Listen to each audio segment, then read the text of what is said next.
Hi everyone. Unfortunately, there were some issues with Crystal's recording and her microphone getting unplugged, so the sound quality isn't as good as usual in this episode. Apologies for that.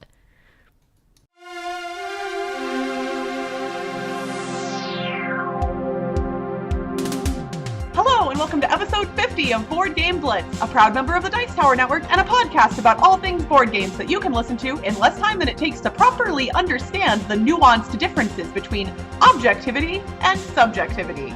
Board Game Blitz is sponsored by Gray Fox Games. This week, we're talking about what makes a board game bad. First, we discuss a couple games we've played recently, like 1889 and Sunset Over Water. Then, we talk about the factors that can make a board game objectively bad. Finally, we wrap things up with a look at the etymology of the word bad. And now, here are your hosts, Ambie and Crystal. So before we head into the main part of the episode, we have a couple of announcements. About a week and a half ago now, on April 1st, we were part of the most serious board game award show ever. Very serious. On April 1st, the Sniffies, which were a board game award show about how board games smell.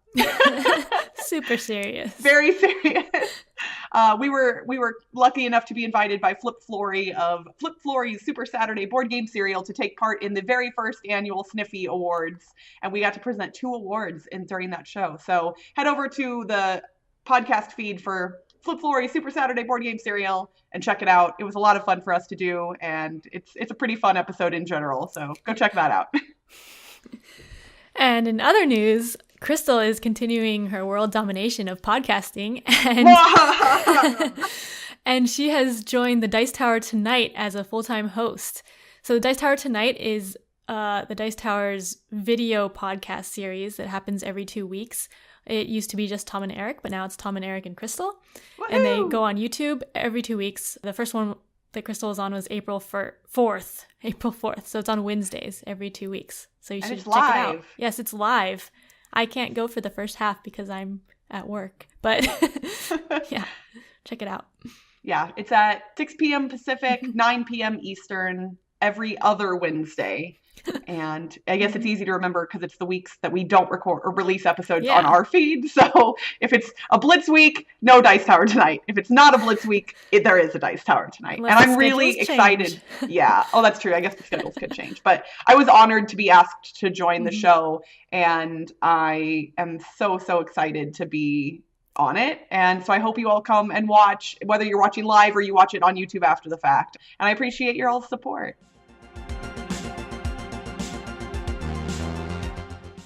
Recently, I've been playing some games of 1889 History of Shikoku Railways.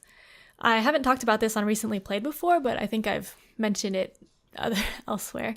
Yeah, this is the one that you usually say is kind of one of the good gateway 18xx games, if I'm correct? Okay. Yeah, so 1889 is a good beginner 18xx games. It's actually the one that I like best as a beginner game.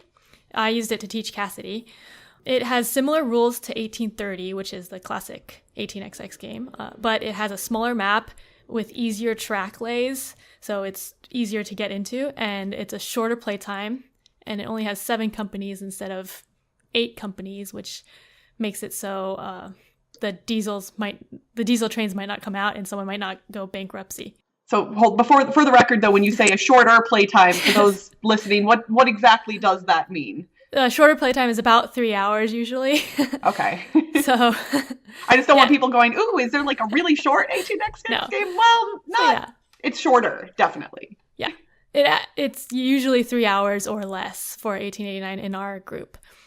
But yeah, before this year, I used it mostly to introduce people. But this year I've played it twice with people who already know 18xx games, and it's still a lot of fun. And it's fun with people who know how to play because you get to see different things happening because people are like experimenting with different strategies.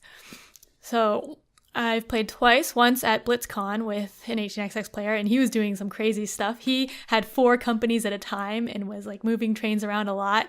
And he had a couple diesel trains, which are like the best trains. And they can go unlimited routes, which is crazy. But then because in 1889, the bank is smaller than in other 18xx games, and that's how one of the game end conditions is when the bank runs out. So the bank ran out before he could do anything with his trains. But if it were larger, it would have continued going on, and he could have dumped 2 trainless companies on me, which is really bad because then I have to buy trains myself, and I have to like use all of my money to do that. So, but I had that was a risk that I was willing to take because I realized that the bank was small. And so I invested in his companies knowing that, or hoping that the bank would run out before he could like screw me over. So that was pretty interesting. And we've also been playing on, we have a group that plays on Friday nights sometimes, 18xx games, but last year we played 1880 a lot, as I mentioned, but that one's a longer game, like 5 hours. But so it's nice to play a shorter game that's only like 3 hours on a Friday night because it's late and we want to go to bed. But yeah, so that was fun. In that game, the diesel trains didn't come out. Diesel trains actually rust 4 trains, which makes anyone who has a 4 train hurts them. So if someone has multiple 4 trains and they're doing really well, then you want to buy a diesel train to hurt them because then you have a chance to come out ahead.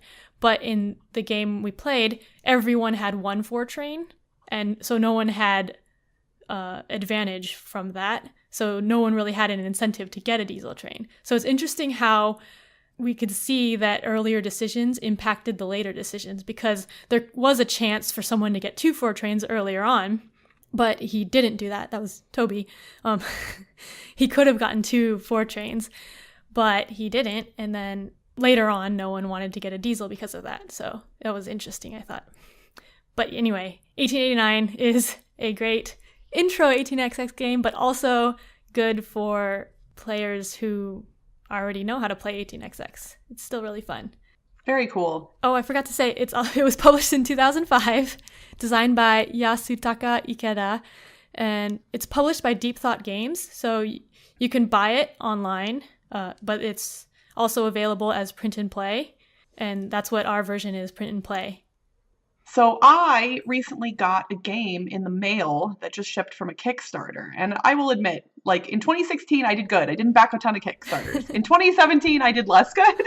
So I have a lot of Kickstarters that are coming soon. And this is one that I was really excited about. It is Sunset Over Water, published in 2018 from Pencil First Games and designed by Eduardo Baraf, Steve Finn, and Keith M. I'm not going to pronounce his last name, so I'm not going to mess it up.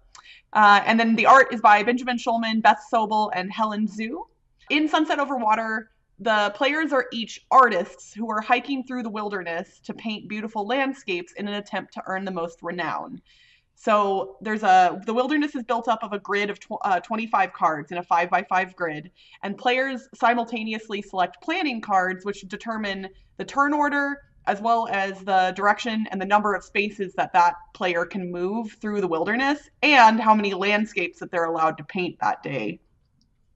The art is breathtakingly gorgeous. Like, I've talked about Beth Sobel's art 100 times in the past, but when we broke this game out the first time, and as we were like flipping up cards to add to the wilderness each round and new ones would come up, we would just literally like gasp at how pretty some of them are. And I cannot say enough things about how good it looks. The components are also really, really high quality. And the gameplay is very easy to learn, but it's more simple than I think I wanted out of this game. And that's saying a lot because I really liked their previous title, Herbaceous, which I've talked about before, actually just fairly recently as well.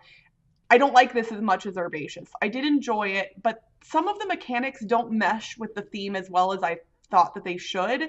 For instance, like I said, on those planning cards, your turn order is determined by who picks the card with the earliest time on it. So if my card says I woke up at 6:15 a.m., that means I'm likely going to go before, or that I am going to go before someone who picked a time that says 8:30 a.m. But a lot of those early time cards, because they give you the benefit of going first, sometimes allow you to do less actions because you're getting the benefit of going first. But thematically, in our heads, we were like, well, if we were waking up earlier, wouldn't you have more time to do things? Whereas like on some of the cards, you wake up at like 12:30 in the afternoon and you get to paint a whole bunch of things, and that doesn't really fit. You're more efficient because you got more sleep. You know what? Maybe that's it. Maybe you're just or so distracted by the sunrise and its splendor that you can't move on to anything else. But really, you score points by completing either the daily goal or different commissions that are available each round. And the commissions are just specific types of paintings with symbols on them that you need to sell. It's too simple, I think, for what it is. I still like it. I'm still happy I own it, but I think it's not going to hit the table as much as Herbaceous. And honestly, I think this is now the third game that I own that is painting themed. And I didn't even realize that was a thing, but I now own Kanagawa, Starving Artists, and Sunset Over Water. And I prefer both of the former over the latter. I think Kanagawa is a different feel of a game. Starving Artists honestly feels kind of similar to this one, but more thematic for me. So while I liked Sunset Over Water, I didn't like it as much as I wanted to, and that was kind of a bummer. But honestly, the art alone made it like pretty enjoyable because just seeing all those cards come out, I was like, oh yeah, that's beautiful. It's lovely. So that is Sunset Over Water. Yeah, I got to play a prototype version of that with Eduardo, and yeah, it was really pretty, but yeah, I thought it was pretty simple too. Yeah, but it was interesting like talking to him about it because he's like a manager of the designers. So they designed the game and then he like brought it together and got everyone organized together. So that's an interesting process to hear about. It is. And I like that it's simple. This would be a really good game to introduce, I think, to newer gamers. Oh, yeah, yeah. And there is some strategy in it. Don't get me wrong. There's some interesting decisions to be had, but just not as many interesting decisions as I kind of wanted out of it. Mm-hmm. So, yeah.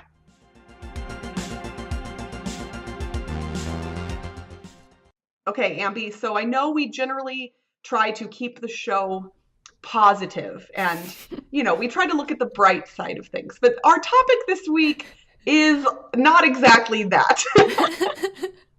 Whoops.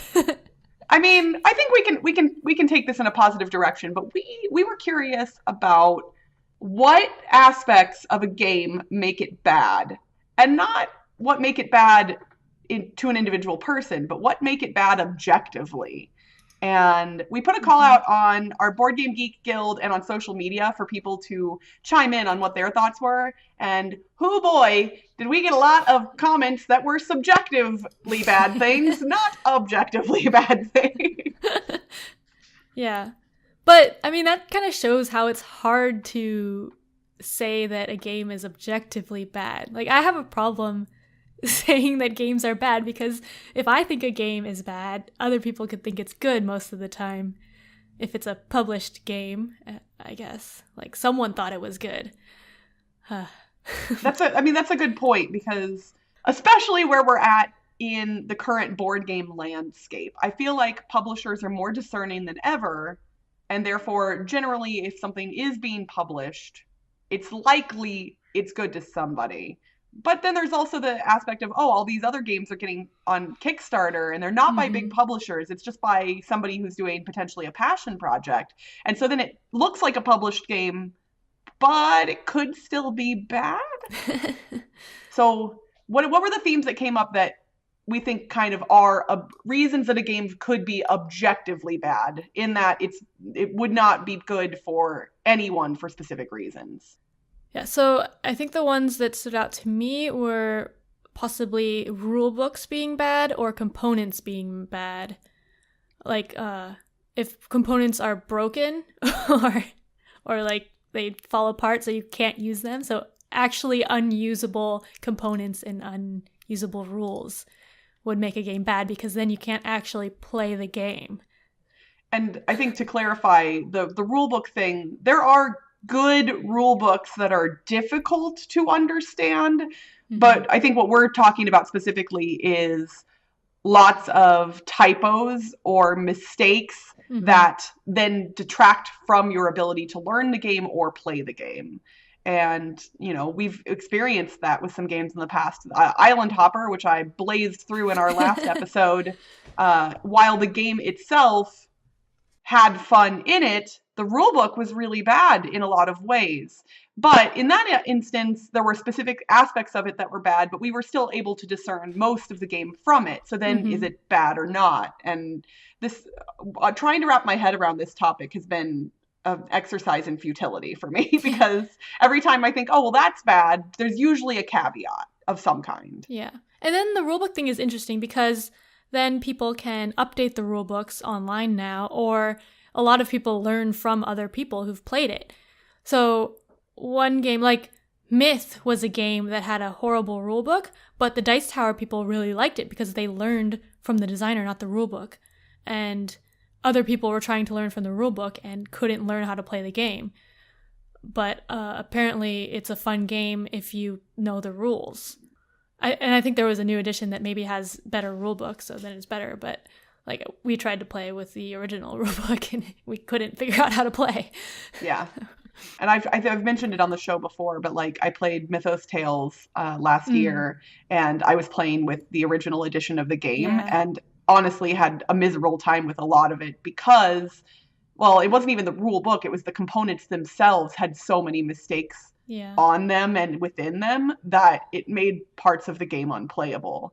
And oh gosh, I've heard that the newest versions of the errata make it better, and I know our friends over at the Hooked on Geek podcast have raved about their experience with Mythos Tales with a newer edition of the game. And so but what sucks for me is I'll never get to experience that, because I played through the entire campaign with the old version and I can't play through it again. Yeah. So I can't really change my opinion on the game because of that. And I'm bummed because I feel like I missed out on potentially a much more enjoyable experience. Yeah, that's the problem with one-time play games. If they have mistakes, then you're just screwed. Yeah. We got a few comments from people saying that they don't know if there is objectively bad things in board games. Like, can a single thing be objectively bad? And I would say that yes, there can be, but not very many. As we've discussed, the components in the rule book specifically can be objectively bad. If the rule book cannot teach you how to play the game without outside help, that's bad.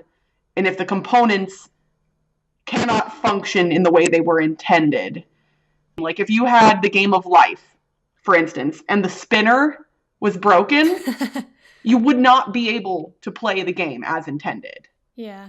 So now, admittedly, a broken component can be just something that happens after the fact, but if a game ships and does not work as intended originally, then, that's problematic. But a lot of the comments that we got were things that are definitely subjective, but a lot of people recognized that when they commented. They said, this is a bad thing, but I guess that's my subjective opinion on it. And I think that that's the case for a lot of aspects, because board games are meant to be fun, and fun is a subjective experience. Yes. You can have fun with a bad game, theoretically. But is the fun then coming from the game itself, or the experience you're having with the people you're with? So how much does the game have to facilitate that fun for the game to, in and of itself, counteract its own badness? That got weird. Yeah, I guess it's kind of like watching bad movies. In high school, my friends got together and we had bad movie night where we would watch a pretty bad movie and just laugh at it. And like, we're having fun because it's a bad movie, or I don't know, like, where the fun comes from, if the movie helps or just we would have fun anyway. But yeah, with games, I guess it's different because the goal of the game is to have fun, whereas in a movie, it's not supposed to be making you laugh necessarily, if it's a bad movie. Well, and what's interesting is what you just said won't be true for everybody, because some people, I think most people play games to have fun, but there are people whose enjoyment of a game stems from winning it. Whether that's the way they should approach it or not, then can the fun be had if the game isn't playable? This whole episode is me just going to be positing like questions to nobody in the void because it's a really weird topic. People's different definitions of fun then. Because then they have fun by winning. That's fun still, I think. That's true, but yeah. And it's interesting, the movie comparison, because, there's cult classic movies that would be considered bad in the pantheon of movies as a whole, but have created these spectacular experiences. I'm a big fan of the Rocky Horror Picture Show, and I've been to a whole bunch of midnight showings of Rocky where the audience is yelling things at the screen and throwing things in the air, and those are some of my best movie-going experiences ever, is anytime I go to Rocky, because we're dancing and we're yelling, and it's an experience. And I love that movie, but I recognize that plot-wise and character-wise and all of the things that, make a quote-unquote good movie don't necessarily exist within it. But I love it anyway. So... That happens with games, too. Yeah. There's plenty of games that a lot of people consider to be bad that other people really enjoy and can play. So we as gamers tend to look at things, I think, through what's the opposite of rose-colored glasses? Like poo-colored glasses, maybe? We tend to look back on things that we once enjoyed. And because board games have stepped up their quality and their depth and complexity over the years, I think we tend to look back on older things and sometimes maybe put a disproportionate amount of dislike or disdain toward them. Monopoly is a great example of that. Monopoly is a game that a lot of hobby gamers tend to look down upon. And if you play Monopoly by the rules printed in the box, it's not that bad, really. Yeah. But everybody grew up playing with house rules where you put a bunch of money under free parking and nobody did the auctions like they were supposed to, and it ruins the game. Yeah. My husband Toby used to play Monopoly a lot by the right rules, and he really liked it. And I kind of want to play again because he's actually really good at it, and I'm not. Because I played it once with him and his brother, and they were doing all the auctions and trading and stuff, and I was completely lost because I don't know what I'm doing when I play Monopoly. But it's pretty. It only lasts 30 minutes or less. I mean, that's not true for most people, for the record. No, but if you play by the rules and don't have AP, it should last 30 minutes. In theory, yeah. It's just, it can get tough with the math because having to figure out things like luxury tax and all that other stuff can be hard for some people. So... But it's interesting because a lot of people say, oh, Monopoly is a bad game, when what they really mean to say is, I don't like Monopoly. And what's funny is even that second statement probably wouldn't be true if they actually gave Monopoly a fair shake. Ha ha ha. Dice and all that. And it's the same thing with games it's not the same thing. There are other games that this kind of applies to. A lot of people cast a lot of hate toward Munchkin. And there are aspects of Munchkin that I, as a gamer, do not enjoy. But does that make it a bad game? And for me personally, I think there's one particular aspect of Munchkin that makes it less good than a lot of other games. But the game as a whole is not bad. Yeah, that's hard. A lot of people like it. So. Yeah, and a lot of people played that game as one of their first hobby board games. And there's something to be said about a game that's playable and enjoyable at a certain point in your career as a gamer. I don't know if career is the right word there, but Hobby? Yeah. But yeah, this is why I have a problem saying a game is bad, because even though I don't like a game, it's bad to me, but not to other people, because a lot of people I don't like Munchkin, but a lot of people do. So it's good for them. And I don't like Munchkin either, but I've also had fun playing Munchkin in the past. I think most people, when they want to judge a game, maybe need to look at, whether it's them or whether it's the game. And sometimes it's you. Sometimes a game isn't for you, but that doesn't make it bad. And this will actually end up tying into our discussion that we're going to have in our next episode a little bit, but I'm not going to spoil that now. So basically what it boils down to is, while fun is subjective, there are things that can be objectively bad about games, but maybe don't judge a game too quickly. I play games with my coworkers sometimes, and they're at a different spot in the hobby than I am because they're newer to board games, and they like games like Munchkin, and there was a game I did a review of that was Cat. It was like Cards Against Humanity with cats. I forget what it was called, but I didn't really like it, but my coworkers were having fun with it, and some of my other friends were having fun with it too. So it's like, okay, it's good for people that like cats and are more party game type people, but it's not for me. So it's interesting, like playing with different types of people and seeing that games are good for different types of people. Absolutely. And it's important to note that if somebody else is having fun with a thing, assuming that it is not problematic or offensive, you know, which we've discussed that kind of stuff in the past. Like, let people have fun. Let people enjoy the things that they enjoy. And if somebody likes a thing that you don't like, that's okay. Don't, you know, you shouldn't look down on a person or make fun of them or say rude things to them just because they like a game that you think is bad. Because everybody gets to have their own brand of fun. And if we all liked the exact same things, how boring would that be?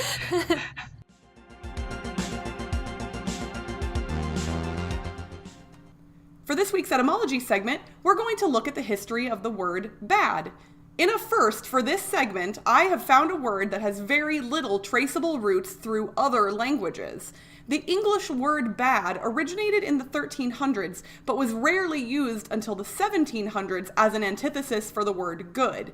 Prior to that time, the word evil was almost exclusively used as good's antithesis. So the word bad has no apparent relatives in other languages. Although there are some old English words that it does relate to, but they were all derogatory in nature. And while they were the most likely source for where this term originated, I'm not going to say them here for fear of saying something offensive, even though they are older words that are not commonly used today. So while those derogatory terms aren't used any longer, at least to my knowledge, they are also scarcely found in literature of the time that they were more popular, as they were generally just parts of vulgar speech that were used as terms of abuse. So, while the origins of the word bad appear to be, well, pretty bad, thankfully there are lots of other, more lovely words, and lots of board games that aren't bad at all. At least not objectively bad. And that's it for this week's Board Game Blitz. Visit our website, boardgameblitz.com, for video and blog content, as well as to get links to all our social media pages, including our Facebook, Twitter, Instagram, and Board Game Geek Guild. This episode was sponsored by Grey Fox Games. Make sure to grab a copy of Rising 5, The Runes of Astros, which is available now in a friendly local game store near you and at greyfoxgames.com. Grey Fox Games, quality games cleverly crafted. If you're enjoying the podcast and want to show us a little love, you can become a patron for as little as $1 a month. Just head to patreon.com/boardgameblitz. Our patrons get a lot of benefits, including access to our private Slack channel where you can chat with us directly anytime. Our theme song was composed by Andrew Morrow. Technical support provided by Toby Mao. Board Game Blitz is a proud member of the Dice Tower Network. Check out the other shows in the network by visiting dicetowernetwork.com. Until next time, because it's bad, Blitz on! Bye everyone! Bye!